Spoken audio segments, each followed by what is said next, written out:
Muy buenos días, ¿cómo están? Gracias por acompañarnos a esta hora, son las 8 de la mañana con 2 minutos. Y estamos partiendo Agenda Económica, la penúltima edición del mes de enero, día martes 30. Gracias por estar con nosotros, 30 minutos de informaciones que siempre comenzamos con un resumen, los titulares para el día de hoy. Les contamos, por ejemplo, de lo que ha ocurrido ayer en el Senado, cerca de las 10 de la noche. Comenzaron las reacciones ya tras la aprobación de la ley corta de ISAPRES en el Senado, en la sala del Senado. Esto significa que el proyecto ya queda en la Cámara Baja para continuar con el trámite de esta iniciativa, que recordemos lo que busca es dar viabilidad al sistema e implementar los fallos de la Corte Suprema respecto a la tabla de factores y la deuda de las ISAPRES con los afiliados.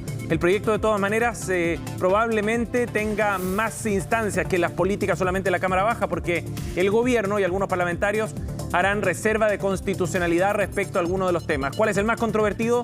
El de la mutualización, que permite rebajar la deuda de las ISAPRES. Ya les vamos a explicar en qué consiste el concepto y en cuánto se estima el monto adeudado a los afiliados. Por otro lado, les vamos a contar también respecto a lo que espera el mercado para el día de hoy en relación a la reunión del Banco Central, que comienza hoy precisamente, se extiende por 2 días, en la primera reunión del mes de enero, y no es cualquier reunión porque viene después de un dato de IPC de diciembre que fue negativo desde el punto de vista de la variación de precios. Por lo tanto, da más espacio también al Banco Central para poder realizar quizás una rebaja de tasa más agresiva. En el mercado incluso dicen que no debería estar por debajo de los 100 puntos la rebaja que concrete el Banco Central con un nuevo equipo. Además, recordemos que se integró ya Claudio Soto a este consejo asesor. Tema que vamos a estar abordando también en nuestra entrevista de hoy aquí en Agenda Económica. Y por otro lado, les contamos también que en materia política, también en el Senado, casualmente, pero en la Comisión de Energía se aprobó el proyecto que busca generar mecanismos de estabilización tarifaria. Recordemos que se acumuló una enorme deuda cercana a los 6.000 millones de dólares, dicen las empresas generadoras de energía, de parte de los usuarios hacia estas empresas, después de que se congelaran las tarifas en los últimos casi 4 años. Bueno, en ese contexto, el proyecto del gobierno lo que busca es generar una tarifa extra que no impacte demasiado las cuentas y un subsidio además para aquellos sectores de la población más vulnerables. Les contamos también de este proyecto discutido ayer en la Comisión de Energía. Bueno, por último, revisamos también noticias del dólar. Ayer hubo una subida bien fuerte para el tipo de cambio a nivel nacional, 0,87%, llegó a 930 pesos. El tipo de cambio en una subida bien fuerte, como decíamos, que lo lleva a su mayor nivel en cerca de 3 meses en el mercado local. ¿Qué razones influyeron en esto? También lo estaremos comentando en unos minutos. Y por último, revisamos los datos para partir el día, precisamente lo que está ocurriendo en las bolsas a nivel internacional y otros datos acá en Chile. Veamos primero lo que ocurre en el mundo, donde el Hang Seng está cayendo 2,33%, el Nikkei japonés 0,11%, más positivo el rendimiento de la bolsa de Tokio.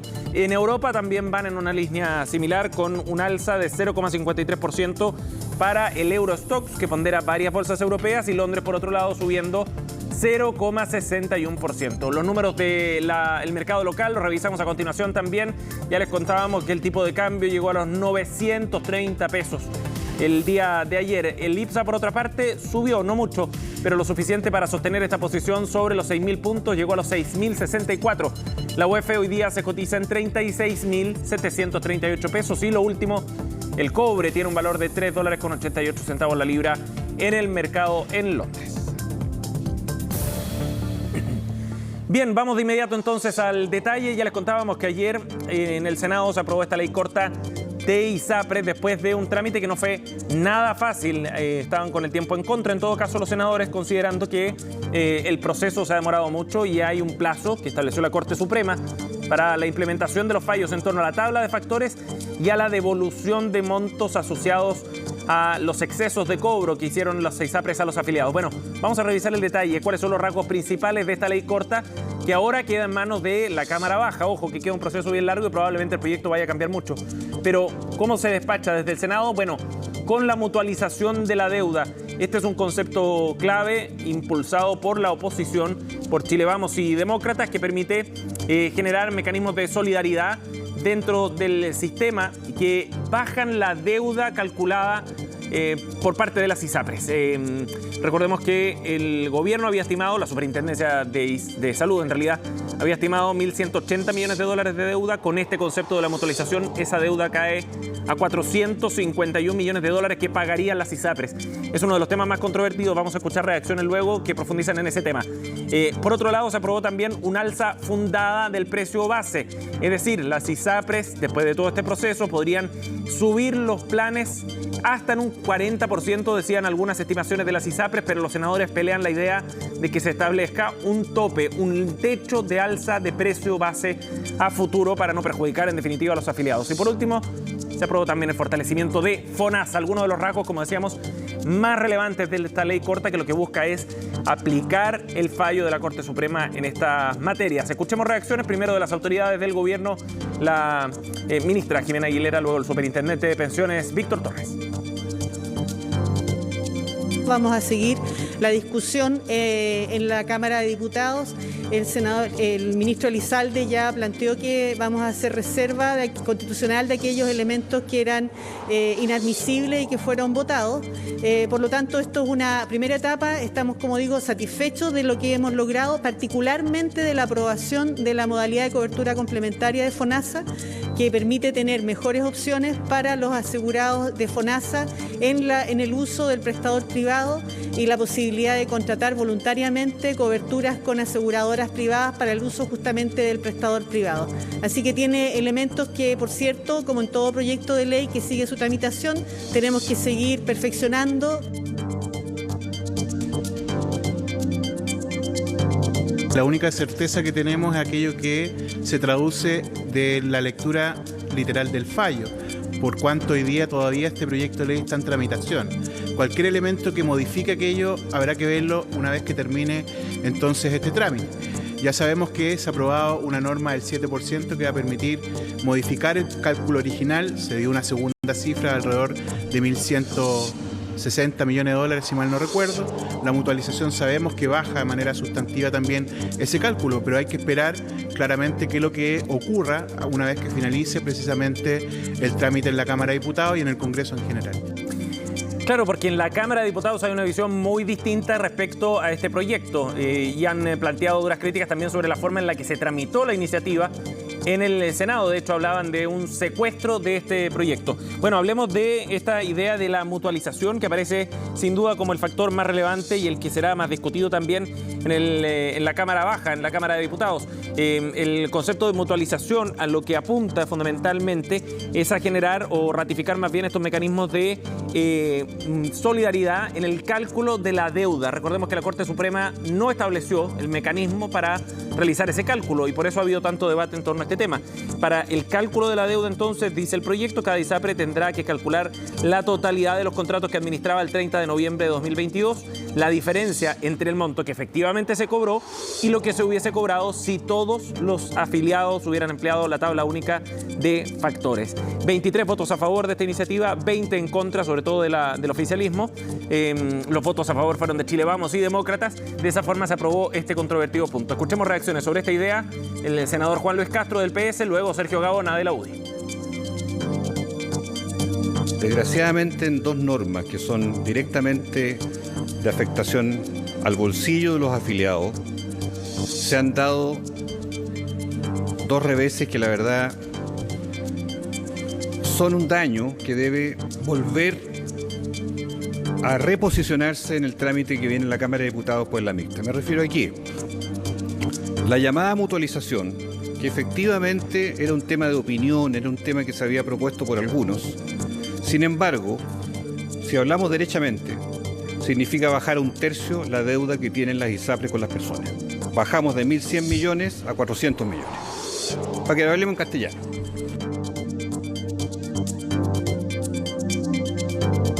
La mutualización lo que permite es que precisamente se sostenga el sistema. Lo que hace la mutualización es poder repartir los riesgos entre todos los afiliados y efectivamente que esto se pueda pagar.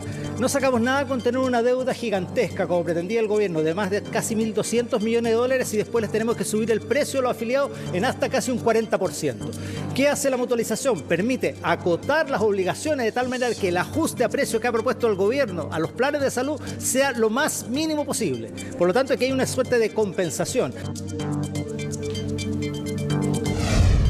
Bien, 8:12. Vamos a ir a otro tema. También en el Congreso, el proyecto que propuso el gobierno para descongelar las tarifas de la luz dio su primer paso. En el Senado, precisamente, la Comisión de Energía se aprobó esta iniciativa que, recordemos, lo que busca es hacerse cargo del gran problema tarifario debido al congelamiento de precios que comenzó a fines de 2019 en el contexto del estallido social, que se postergó luego en medio de la pandemia y que ha significado en la práctica una acumulación de una deuda de parte de los consumidores, de los usuarios del sistema eléctrico hacia las empresas que generan energía. Como no se ha producido el reajuste tarifario que establece la ley en todo este periodo, se ha ido acumulando una deuda que bordearía ya los 6.000 millones de dólares según algunas estimaciones. Este proyecto entonces lo que busca fundamentalmente es establecer un alza en la tarifa de la luz de entre 9 y 22 pesos por kilowatt hora en un primer periodo. De esa forma entonces se iría abonando ese aumento de la tarifa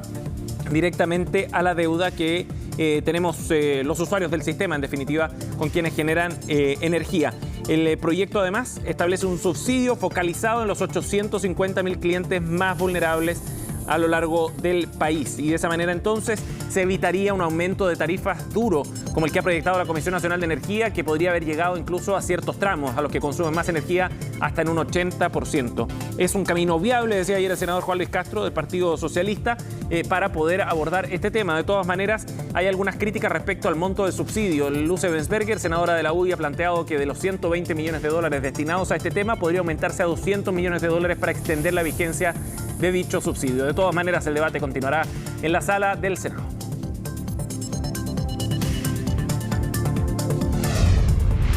Bien, vamos a ir a otro tema, 8:14. De ser un pequeño poblado de pescadores fundamentalmente, pasó a convertirse en la que muchos consideran es la ciudad Silicon Valley de China. Estamos hablando de Shenzhen, una ciudad que ha concentrado la llegada de empresas tecnológicas, de inversión y que ha cambiado completamente su cara en menos de medio siglo.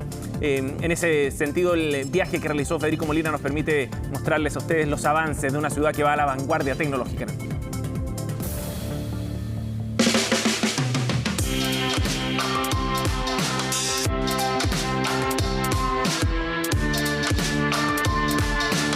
Al sur de China y a unas horas de Hong Kong se ubica la ciudad de Shenzhen. Una verdadera metrópolis que refleja en parte la historia reciente del gigante asiático y su intención de abrirse al mundo occidental.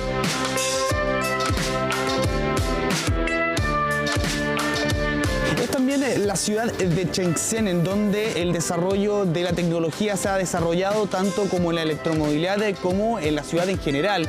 Y es que solamente hay que pensar que esta fue una ciudad que hace 50 años atrás tenía tan solo 13.000 habitantes y hoy día con una población de cerca de 15 millones de personas se ha convertido en un polo de desarrollo no solo en China, sino que también del mundo.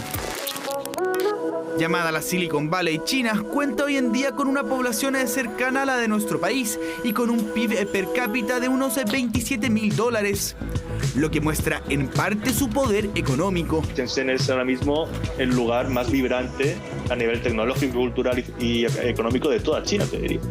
O sea, con Shanghai, Shenzhen es el lugar donde hay que estar. Cualquier joven chino ambicioso se quiere ir a vivir a Shenzhen. Vengas de la provincia de Mongolia Interior o de Xinjiang o del norte del país, quieres ir a Shenzhen.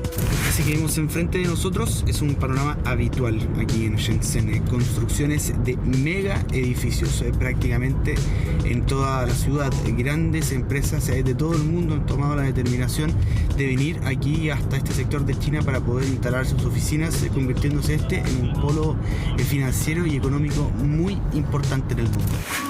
Uno de sus principales puntos turísticos es el Ping An Finance Center, un edificio de 114 pisos y casi 600 metros de altura, el cuarto más alto del mundo.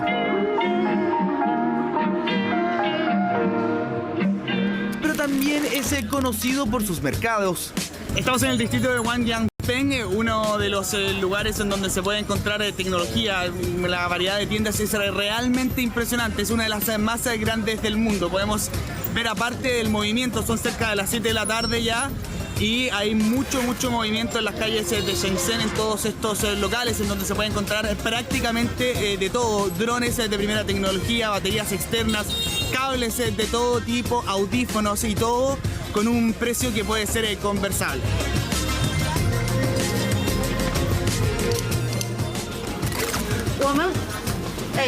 Hello. Pero acá, habla aquí, mira aquí. 我前天卖给美国人480。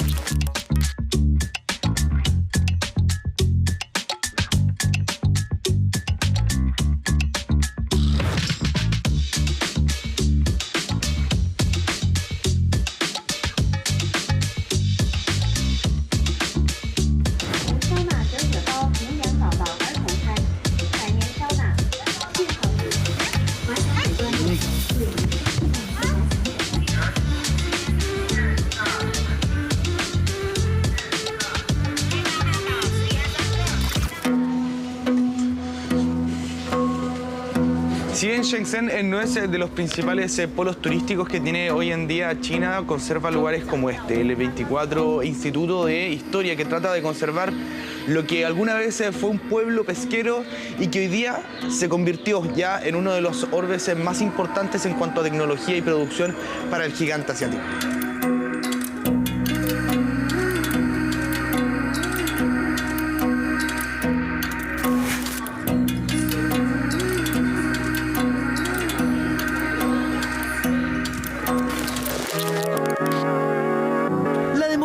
El del socialismo con características chinas y el esfuerzo por convertirse en una ciudad modelo para un país socialista fuerte y moderno. Es lo que se puede leer en la entrada del Museo de la Ciudad de Shenzhen, una frase que engloba en parte lo que representa la ciudad en el modelo chino. Shenzhen, una metrópolis tecnológica que en solo 50 años se ha convertido en un centro de desarrollo del gigante asiático y del mundo.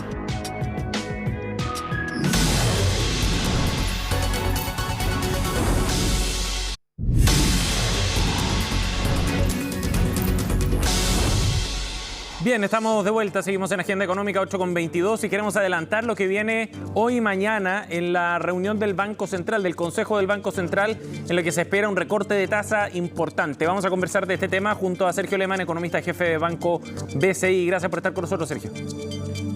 Muchas gracias a ustedes, muy buenos días. Bienvenido. Sergio, bueno, ¿qué esperan ustedes desde el Banco BCI respecto a esta reunión? Primero, ¿qué magnitud podría tener este recorte que se proyecta?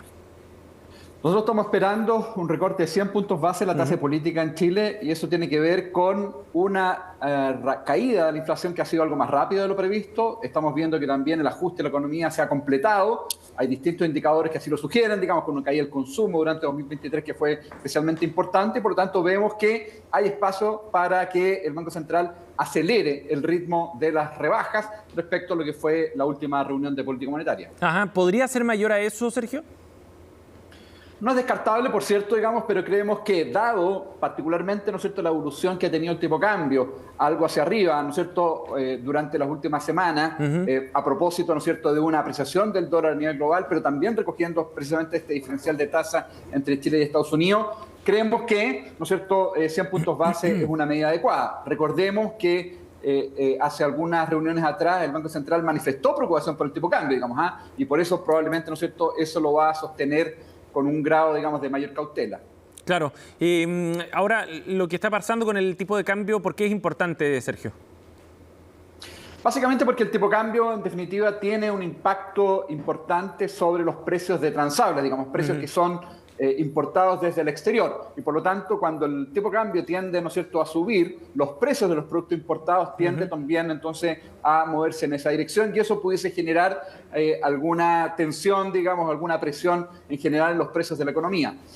Ahora es importante también entender que el traspaso de tipo de cambio a precios va a depender del ciclo de la economía. Cuando la economía está pasando por un ciclo más bien débil, que es lo que estamos viendo hoy día, con un consumo más bien debilitado, con una economía que todavía no toma suficiente fuerza o que todavía no se recupera como uno esperaría para los próximos trimestres, en general el traspaso tiende a ser algo más acotado. Y eso probablemente también es parte de lo que el Banco Central analiza al momento de tomar su decisión de política monetaria. Ajá. Ahora, ¿ustedes consideran, Sergio, que está rezagado el Banco Central en este proceso de ajuste, de recorte de la tasa, considerando que ya las proyecciones plantean que estaremos en torno al 3% durante el primer semestre? De hecho, el mismo consejero Alberto Naudón lo planteó hace un tiempo en una exposición. A ver, nosotros estamos esperando precisamente que la inflación anual esté en torno a 3% dentro de los próximos meses, probablemente a inicios del segundo trimestre.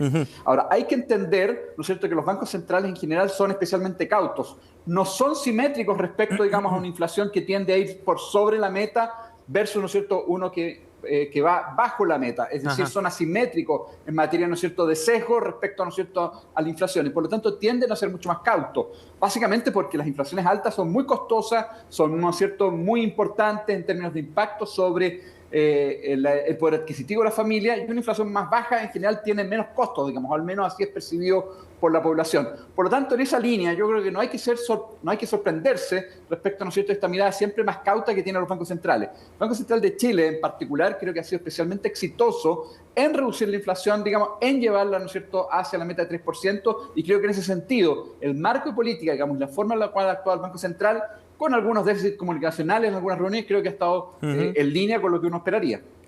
Ahora, el cierre de la inflación al 2023 fue bien sorpresivo en ese sentido. ¿Cuánto espacio más le da al banco esa caída que vimos en el IPC, en la variación más bien del IPC en diciembre?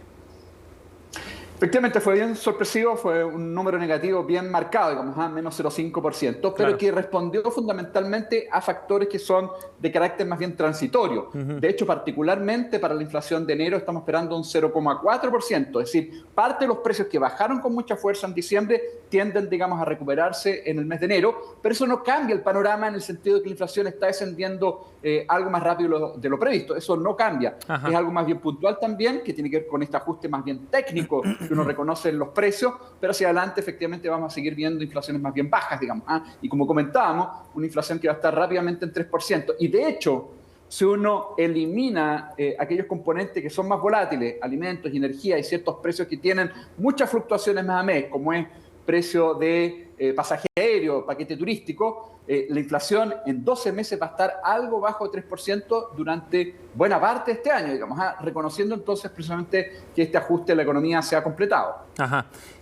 Sergio, ahora, ¿cómo va a ir evolucionando la tasa, más allá de la reunión de hoy, en el resto del año? ¿A cuánto podría llegar, por ejemplo, a fines de este 2024?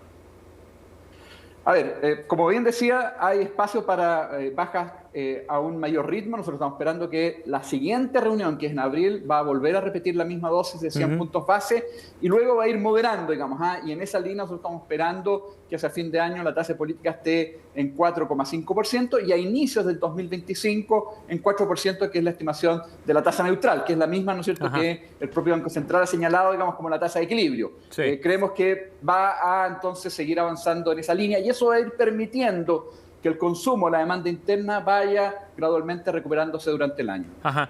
Sergio, por último, ¿qué podemos esperar para las cifras de actividad económica también? Pronto vamos a conocer el IMASEC, correspondiente a fines del año anterior, de diciembre de 2023. ¿Y qué hay que poner atención respecto a cómo vamos entrando a este 2024 en materia de reactivación económica? Efectivamente esta semana además tenemos datos sectoriales, mañana tenemos producción manufacturera, ventas minoristas y el jueves tenemos IMASEC. Nosotros estamos esperando para el IMASEC un crecimiento en torno a 0,8%. Eso reconoce entonces que la economía efectivamente ha continuado esta senda de recuperación. Hay también un tema base de comparación. El consumo va a continuar mostrando una debilidad importante, con una caída probablemente en ventas minoristas en torno a 2,5% en el mes de diciembre. Pero hacia adelante vamos a ir viendo, ¿no es cierto?, tasas de crecimiento ligeramente más arriba. Como bien decía, el Banco Central, con las bajas de tasas que va a continuar aplicando durante el año va a ir permitiendo que el consumo comience a recuperarse, que es probablemente aquella componente de la demanda interna que está especialmente rezagada. Servicios va a tender, digamos, a ir también mostrando alguna recuperación. Y ojo, ¿no es cierto?, con minería, que debería estar también aportando positivamente a la actividad económica. Eso lo vamos a reconocer nuevamente en el IMASEC de diciembre, atendiendo, ¿no es cierto?, a que están entrando en operación algunos proyectos de inversión, y eso va a permitir entonces que esa dinámica minera vaya a ser positiva durante el año, y eso también va a empujar probablemente el sector exportador. Bien, Sergio, muchas gracias por conversar con nosotros esta mañana para adelantar lo que viene en esta reunión del banco hoy y mañana. Gracias. Muchas gracias a ustedes, muy buenos días. Que tengan buen día también. Chao. Igual, 8:30, cerramos Agenda Económica. Gracias por estar con nosotros. En minutos partimos Noticias Express con las informaciones del día.